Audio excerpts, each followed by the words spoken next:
Zee 24 तासच्या to the point या मुलाखतीमध्ये नितेश राणेंनी निलेश राणेंसंदर्भात केलेल्या वक्तव्यानंतर दोन्ही बंधूंमध्ये आलबेल नाहीये अशी चर्चा आता सुरू झाली आहे। कारण गेल्या काही दिवसांपासून निलेश राणे आपल्या धाकटे बंधू नितेश राणेंना ट्विटरवरूनच सल्ला देत आहेत। त्यासंबंधी त्यांना विचारलं असता नितेश राणेंनी निलेश राणेंसंदर्भात एक सूचक विधान केलेलं आहे। काय म्हणाले आहेत ते पाहूयात।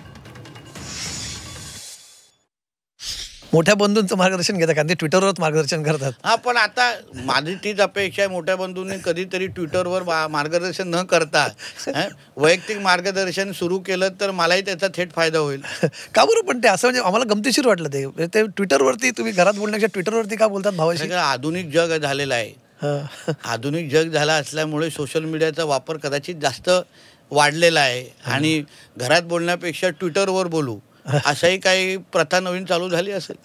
पण मग काय त्याचा बाहेर कदाचित चुकीचा अर्थ काढला जाऊ शकतो की काय दोघांमध्ये काय वेगळं काय? तुम्हाला एक बंधू एकत्र येत असताना तुम्हाला गोड बातमी दिली तर दुसरी बाजू पण आम्ही लोकांनी सांभाळली पाहिजे ना।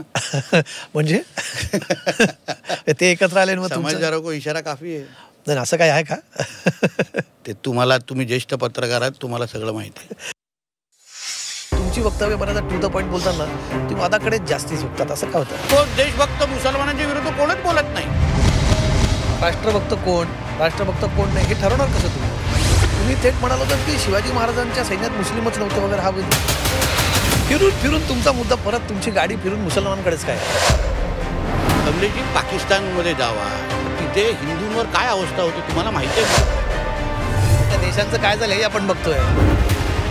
ठाकरे बंधूंच्या एकत्र येण्याकडे नितेश राणे कसं बघतात? एवढी मोठी ताकद आहे की एकाकडे 20 आहे दुसऱ्याकडे 0 आहे। पण मग 0 होते त्यांना तुमच्या प्रचाराला तर ते आले होते।